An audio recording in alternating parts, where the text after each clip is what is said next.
Okey, baca lagi penafian saya dan saya terus ke dalam video ini penggulungan sedikit penggulungan akhir mengenai merit serta trend permohonan. So saya go through sedikit demi sedikit. Ini UKM and UMK. UKM Kebangsaan Malaysia, UMK Malaysia Kelantan. Okay, so ada program asasi di Universiti Malaya, ada program asasi. Kalau saya tak silap, semua program asasi adalah untuk calon-calon Bumi Putra. Kemudian untuk calon Bumi Putra khususnya yang ingin melanjutkan pelajaran nak jadi doktor, kalau saya tak silap ini dia asasi sains hayat. Okey, di Universiti Putra Malaysia, dahulunya Universiti Pertanian Malaysia, ada banyak kursus-kursus diploma yang berkaitan dengan pertanian, perikanan, perhutanan, flora and fauna basically. Okay, USIM, let me teka. Ini adalah Universiti Sains Islam Malaysia. Okay, so where saya yakin betul bila tengok perbendaharaan kata yang digunakan untuk menamakan kursus, it is Islamic if I'm not mistaken. UNIMAP is Universiti Malaysia Perlis. Universiti Malaysia Perlis ini yang menarik, saya pernah tengok bas mereka, study here, work anywhere. You belajar dekat sana, boleh kerja di mana-mana sahaja, khususnya untuk kejuruteraan. Tapi sejauh mana bila di compare dengan Universiti Teknologi Malaysia, saya tak pasti dan saya tak perlu masuk ke dalam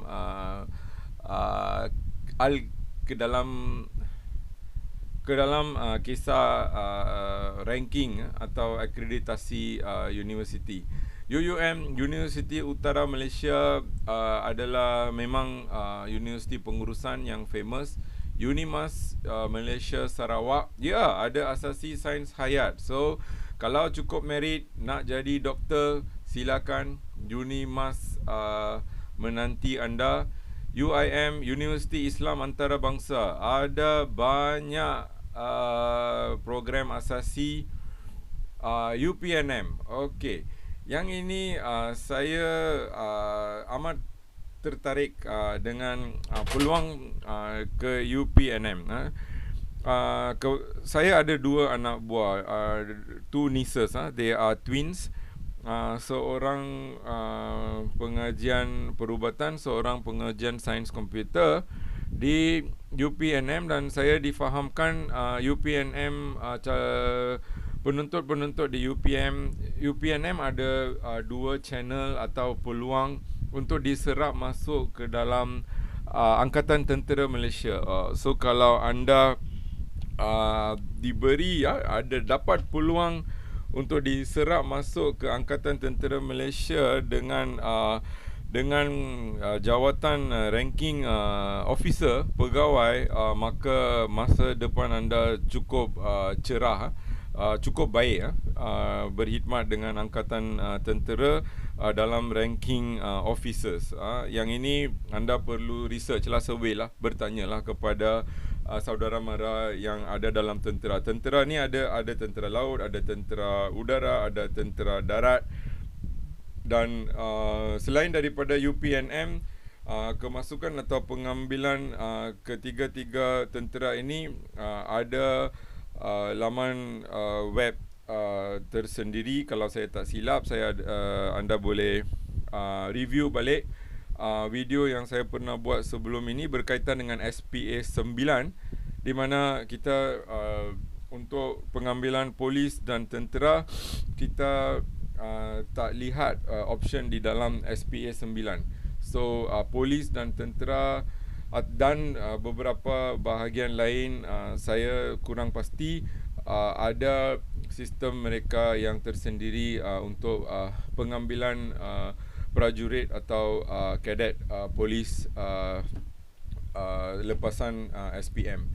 Okay, so yang itu kalau apa yang saya faham bukan ranking officers. Itu dia start dengan corporal, private, something like that. Saya tidak berapa arif seperti yang saya cakap selalu. I'm just a guru biasa di sebuah sekolah. Okay.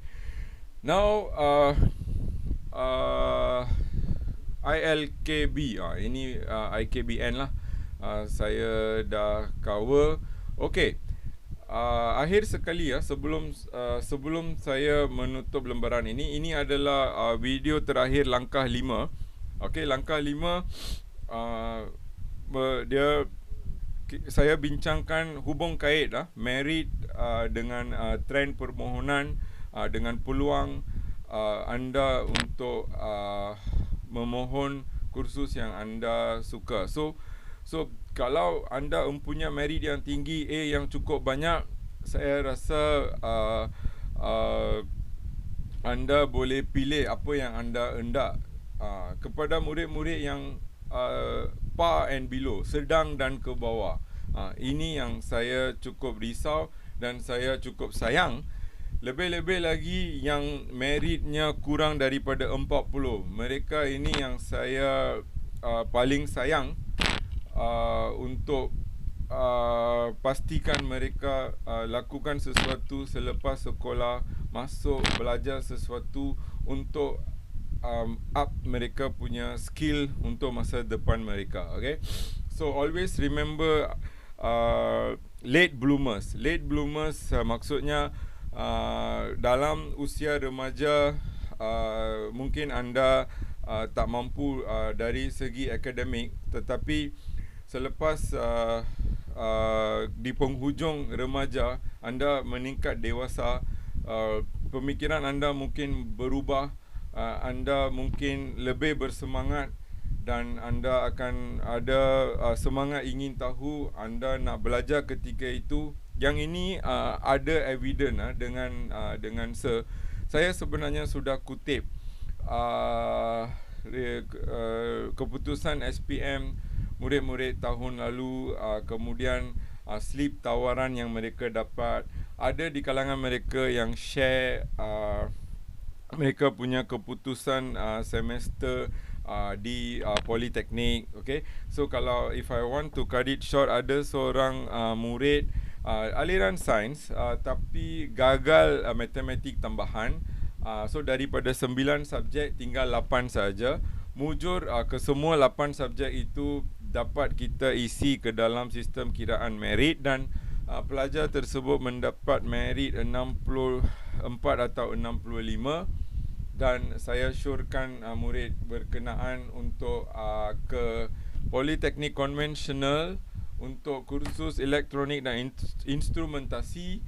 Dan selepas semester pertama, pelajar tersebut share keputusan, keseronokan dia mendapat keputusan 3.9. Bila anda pergi ke politeknik, dia ada sistem CGPA, maksimum adalah 4. Calon murid ini dia dapat 3.9. Semua A+, ada 1A, 1A minus dan sebagainya. So ini satu contoh late bloomer, okay. Okay, untuk mengakhiri lembaran ini, saya nak kongsi satu perkara khas untuk murid-murid bukan Melayu, bukan Islam dan bukan Bumiputera. Okay, so anda semua perlu berfikiran masa depan. Okay, dengan kata lain, sila dengar betul-betul apa yang saya nak hujah sekarang.